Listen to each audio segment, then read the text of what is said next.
a wandering wanderer, a life adventurer,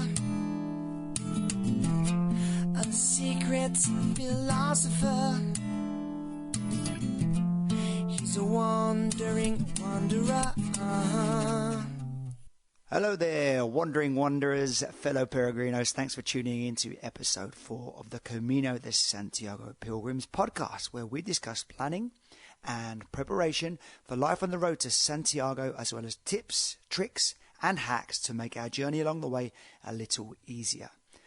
In this 4th episode, we're going to answer 3 frequently answered questions from Camino forums and Facebook groups, as well as talk about 5 ways to fight blisters. Those 3 frequently answered questions will be: can anyone recommend a decent guidebook? So we'll give you the answer to that one, and that's one that I've used a few times, and I know many, probably thousands of pilgrims have used as well. The second question is going to be: is there an economical way to return to Barcelona or Madrid from Santiago to Compostela? And the third and final question will be: since the first day's walking is a tough 27 kilometers up and over the Pyrenees from Saint-Jean-Pied-de-Port in France, does anyone know a place to stay on the way up from Saint-Jean-Pied-de-Port to Roncesvalles on the other side of the Spanish border? So I'll give you the answer to that one as well. But before that, we're going to tackle the issue of blisters, a common problem that can blight us all at some point along the way. On my very first Camino and on my last Camino, even though I'd walked a few in between that, I had very bad blisters, and I know it's something that lots of us will have to deal with. So, from my experience of walking the Camino and my own problems with blisters, tips from our previous guests, Tierra St. Clair and Dina Corcoran, who were in episode 1 and 3 respectively, and some advice gathered from the web from Camino forums and Facebook groups, I'm going to give you 5 ways to fight blisters that I'm sure are going to help somehow. Before we dive in though, let's first look at the causes of blisters, because we're going to relate all of our 5 blister busting methods back to these causes. So the first of those causes, as suggested by the Weekly Hiking Tip podcast, which is a great podcast I recommend you all listen to. So that's Weekly Hiking Tip podcast. The first of the causes that they suggest is friction. Okay, so this could be more often than not the back of the shoe rubbing on our heel as one example. The second would be heat, conditions we may well endure on a daily basis walking the Camino, especially in the Meseta between Burgos and Leon, and on the very hot days that summer in Spain brings. So heat as well is something we all have to deal with, and moisture, so sweaty feet in these searing conditions as well. So a bit of a vicious circle in the hot conditions. So those are the 3 causes of blisters: friction, heat, and moisture, as suggested by the Weekly Hiking Tips podcast. Now, that same podcast conducted a survey of 455 hikers who walked the Appalachian Trail in America. That one stretches from Georgia all the way up to Maine, so a long trail. Great book about that one is Bill Bryson, A Walk in the Woods. Absolutely love that book. And there's another book by a guy called Keith Foskett, and that's Balancing on Blue, and that's another great book. And the Pacific Coast Trail. So that survey was of hikers that covered those 2 very well-trodden trails. Now, 63% of the hikers who walked the Appalachian Trail, of those 455 who were surveyed, 63% of them, they experienced blisters. They suffered from blisters. And on the Pacific Coast Trail, a whopping 79%, where the conditions are very hot and can be very similar to the Camino's climate, very dry, very barren, and very hot. So a whopping 79% said they suffered from blisters. So for that reason, I thought this would be a really good topic to cover. Now, if you have just eaten or are eating, it might be a good idea to maybe press pause and finish eating and come back to this later, because we may be covering some gory topics of of feet, foot skin, and popping blisters and all that kind of stuff. So yeah, it can be a bit gory. So if you are a bit squeamish, then yeah, maybe sit down to listen to this.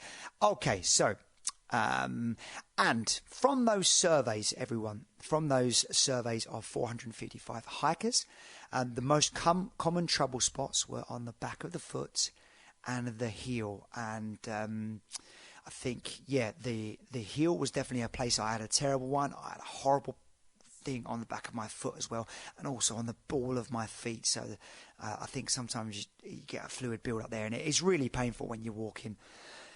So for that reason, I know I'm not alone in that struggle with blisters. So let's get into tip number 1 to beat blisters. So I know we've mentioned this one before on a couple of the previous podcasts, but I don't think we can emphasize it too much about breaking in your boots or your trail runners. Now we're going to explore this idea, this concept a little bit more, because it's very, very important to start, if you are walking with new shoes, by walking short distances and slowly building it up to the daily distances you hope to cover on the Camino. And an example could be, you've got a new pair of shoes, a new pair of trail runners or boots, and go out and do 5k, walk for an hour, just break them in gently, and then slowly build that up maybe to 10k, 2 hours to 3 hours, and the rest is pretty much self-explanatory until you are covering the distances you expect and hope to cover daily on the Camino. Now, I know on my Camino Frances, I know that I covered, on average, including rest days, it was just over 20 kilometers per day.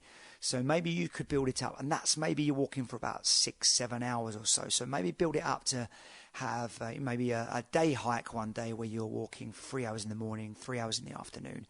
And by the time you get to walk on your Camino, your feet should be toughened up and ready and acclimatized to your new footwear, if you have new footwear. I bought myself a lovely pair of new Merrell boots when I did my first Camino, and they were looking so shiny and lovely and new, and I was all excited to get them, but I was a bit complacent. I didn't break in my boots, and I ended up having terrible blisters for the first 2 weeks. And in the end had to go into a pharmacy and ask for help, and I'll come to that point in a little while and tell you what that pharmacist told me and how it did actually help me clear up what was looking like a bit of a radioactive area on my feet. So yes, that's tip number 1. Break your boots or trail runners and build up the distances slowly to the distance you hope to cover every day on the Camino. Number 2 would be to invest in some blister socks. In our first Camino episode, Tierra St. Clair, lovely lady from Hawaii, she recommended right blister socks. On their website, they claim to absorb friction, cause number 1, evaporate moisture, number 2, and regulate temperature. Heat was our third cause. So, that covers all of the 3 causes that we said would create blister problems at the start. So rightsock.com, that's www.rightsock.com.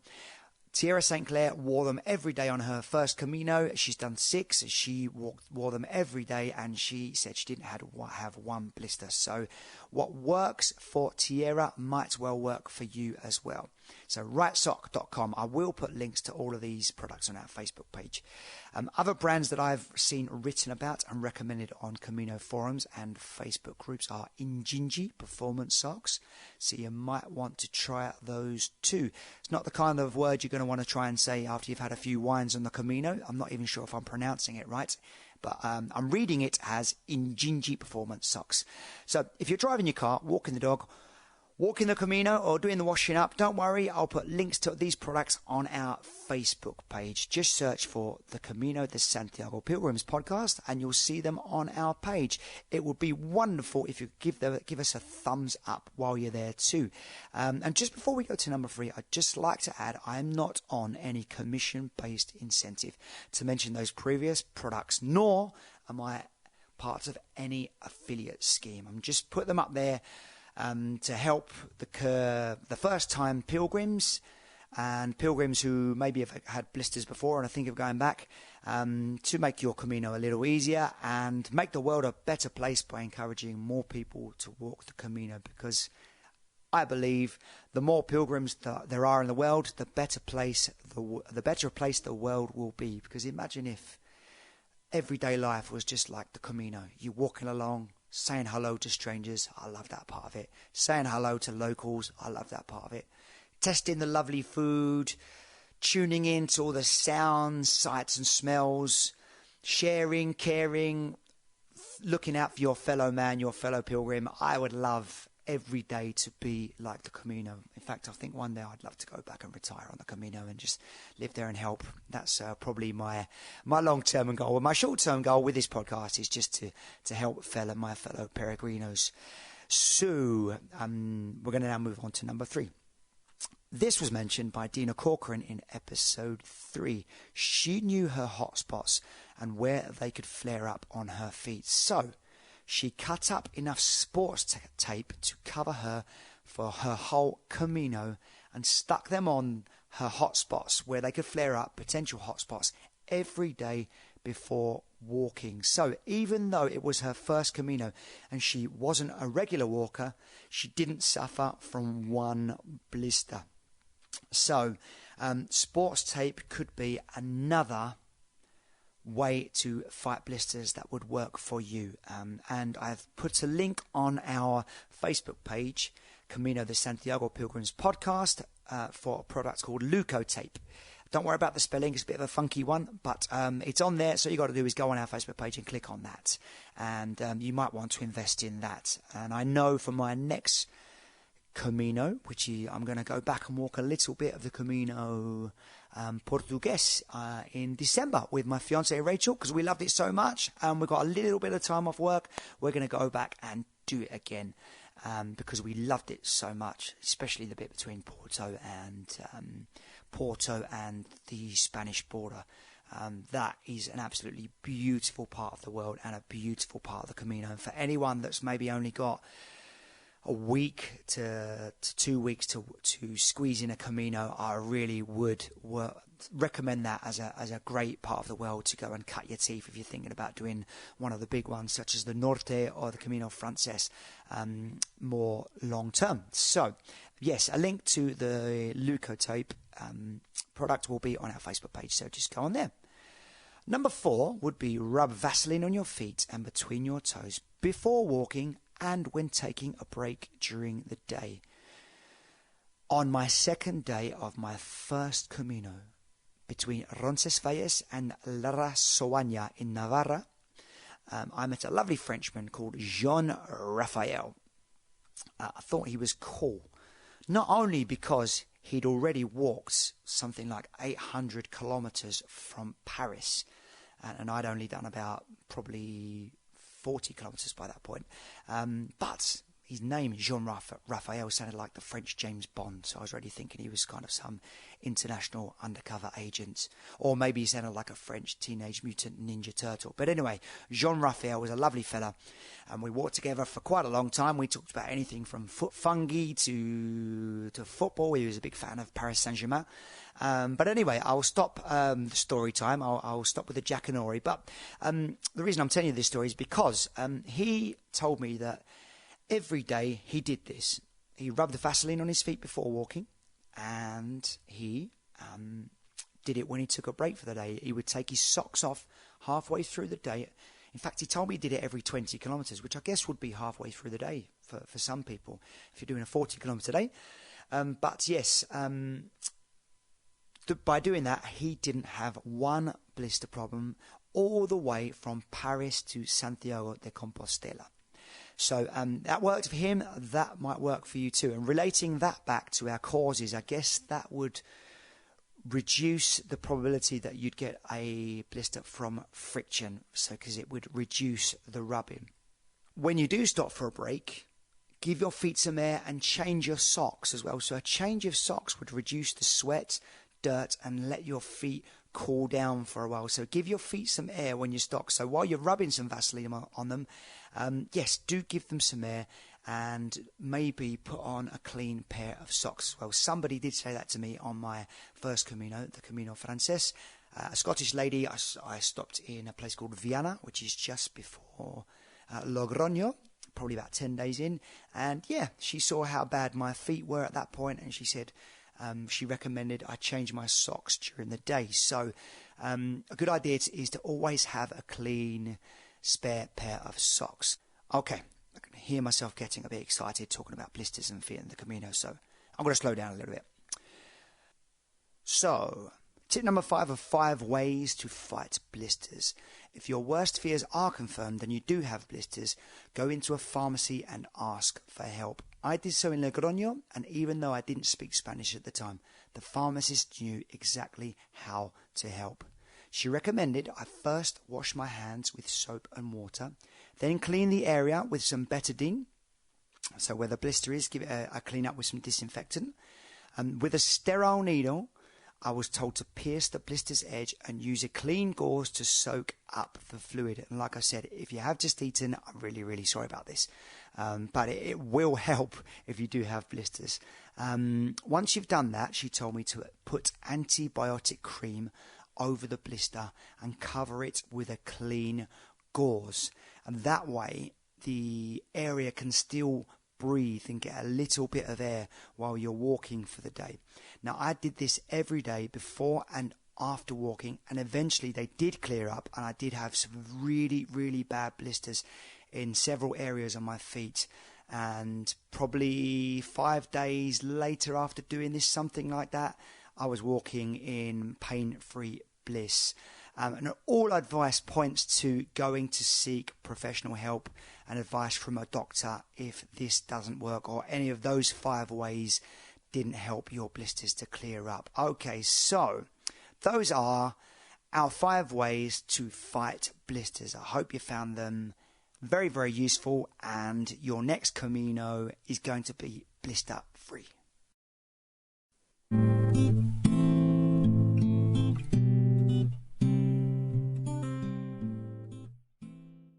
So, as promised at the start of this episode, I said I would answer 3 frequently answered questions from Camino forums and Facebook groups. So, the first of those questions was, as I mentioned before, can anyone recommend a decent guidebook? Well, my quick answer to that would be John Briley's Camino de Santiago guidebook. I have it in my hands now. It's an absolute gem. It's a treasure chest of information, and it gives you everything you need to know, where you can sleep, where you can eat, the hard parts. It's even got a nice spiritual element to it as well, with some thought-provoking quotes to take with you every day on the road. So I'd highly recommend John Briley's guidebook. I've also seen one on Amazon, which is it's a guide by Moon Guides, and it's a village-to-village guide of the Camino de Santiago. So you might want to look at that one too. But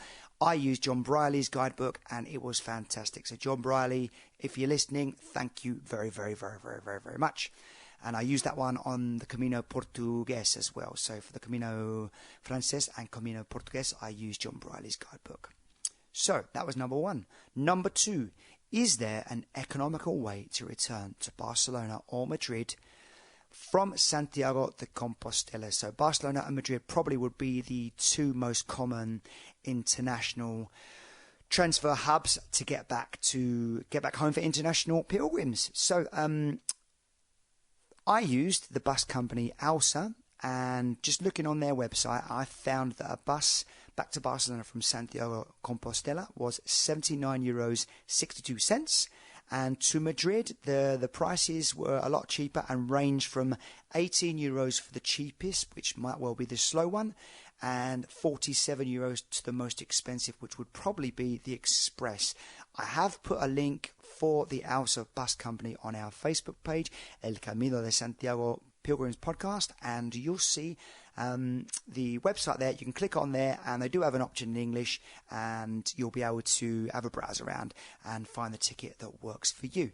The third and final question, and the last bit of info I'll give you today, is since the first day's walking is a tough 27 kilometres up and over the Pyrenees from Saint-Jean-Pied-de-Port, does anyone know a place to stay on the way out from Saint-Jean-Pied-de-Port to Barcelona?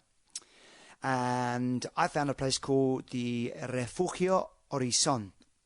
I don't know how good my pronunciation is in French there, but that's just before you cross over the French border to Spain, and I think it's around about 10 kilometres up the Pyrenees. So you might well be walking for, I would say, a good couple of hours before you come to this place. So you'd want to stock up for a good couple of hours water and food before you get there, and you can stay there and then carry on for another few hours before you hit the peak and make your way down I think it's an 8-kilometre sharp descent into Roncesvalles, where you'll see the Notre Dame type church opening up in the valley in Roncesvalles. So those are the answers to those 3 questions, and I hope you found those useful as well. Next week we'll have 3 frequently answered questions, another important topic that hopefully you'll all find helpful.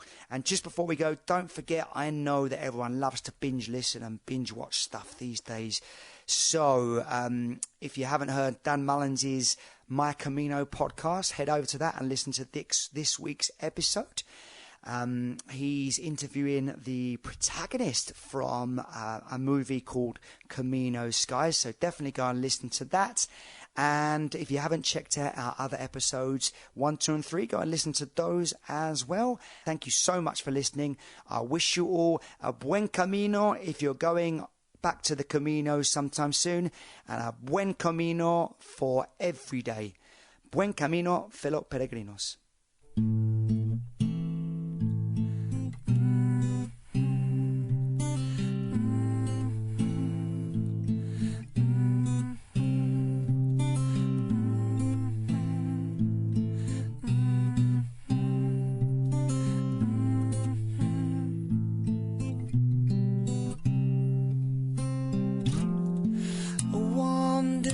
Wanderer, life adventurer, said he's a secret philosopher. He's a wandering wanderer.